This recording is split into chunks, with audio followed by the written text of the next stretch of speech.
আসসালামু আলাইকুম গাইজ। আমার চ্যানেলে হয়তো সাধারণত শর্টস আপলোড দেওয়া হয়, তবে অনেক দিন পরে ভাবলাম একটা ফুটবল লিগ এর ম্যাচের ভিডিও আনি।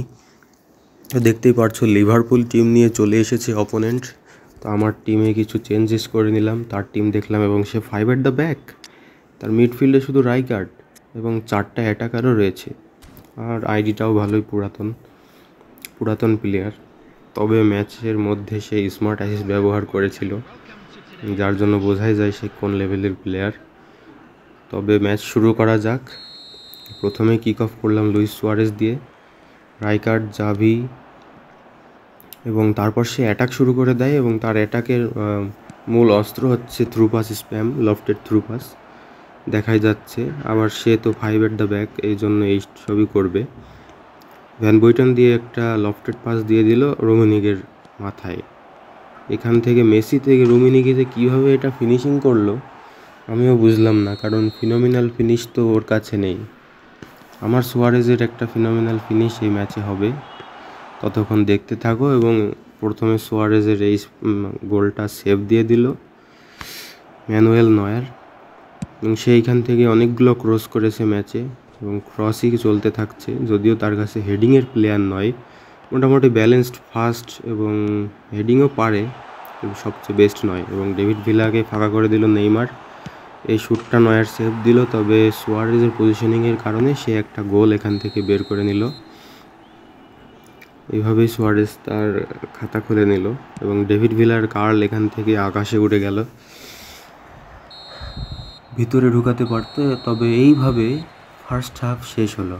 প্রথম হাফের পর স্কোর 1-1। এরপর আমি আমার টিমে কিছু চেঞ্জেস করলাম, সুপার সাব মাইকেল ওয়েনকে নিয়ে আসলাম। তারপর এভাবেই অ্যাটাক চলতে থাকে। নেইমার থেকে লুইস সুয়ারেজ, এবং লুইস সুয়ারেজ পুরো ফাঁকা, এবং এইভাবে একটা ফিনিশ করে দেয় সে। 2-1 লিড পেয়ে যায়। এরপর আবার কিক অফ থেকে আমি সুয়ারেজ দিয়ে টার্ন করাতে যাই, কিন্তু সালিবার পজিশনিংয়ের জন্য সে বলটা ধরে নেয় এবং একটা মাত্র পাসে আমার পুরো ডিফেন্স সব শেষ হয়ে যায় এবং একটা পেনাল্টি সে জিতে নেয় ফাউল করার জন্য।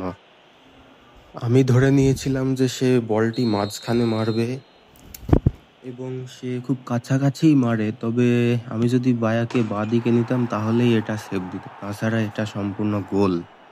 তারপর আবার কিক অফের পরে আবার চান্স পেলাম সুয়ারেজকে নিয়ে, তবে আমার অপোনেন্ট সালিবাকে নিয়ে যেই পারফেক্ট টাইমে ট্যাকেলটা করে তার জন্য এটা গোল হয় না।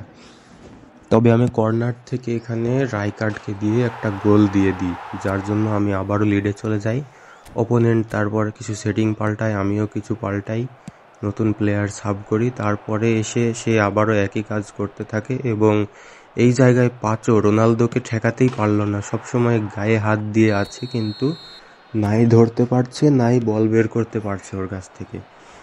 এভাবে আবার সমতায় আসার পরে একটা ফাউল করে অপোনেন্ট, যেখানে ডেভিড বেকহাম হলুদ কার্ড পায়, এবং এখান থেকেই আমার মূলত কামব্যাক হয়ে গেল। এখান থেকে কান্তে থেকে সুয়ারেজ, এখানে ভ্যান ডাইক যেই জায়গায় ছিল সেই জন্য সুয়ারেজ এখানে অফসাইডে পড়েনি, এবং অবশেষে লিড নেওয়ার পর আমি সেলিব্রেশন দেখাই সুয়ারেজের হ্যাট্রিক উপলক্ষে। এবং অপোনেন্ট কিন্তু ওই রকম না, অপোনেন্ট বের হয়নি, যদিও সে 5 এট দ্য ব্যাক আর স্মার্ট অ্যাসিস্ট ইউজার। পরে আমার শেষ অ্যাটাকটা উইলিয়াম সালিবা এভাবে ঠেকিয়ে দেয় এবং সে রীতিমতো যা করে তাই করছে, লফটেড থ্রু পাস স্প্যাম, এবং করলো, তার কোনো লাভ হলো না। আমার ম্যাচটা শেষ হয়ে গেল 4-3, আমি জিতে গেলাম। এবং এই হচ্ছে ম্যাচ। সে পাসিং টুকটাক করতেই পারেনি হিসাবে আমার দিক থেকে ধরতে গেলে, আবার স্মার্ট অ্যাসিস্ট ইউজার, সে নিজে থেকে কিছুই খেলেনি, তবুও জিজিস। আইডিটা পুরাতন বিজয় কুমারের, এবং কোনোদিন ভালো র্যাঙ্কিংয়ে আসতে পারেনি। আজকের ভিডিও এখানেই শেষ।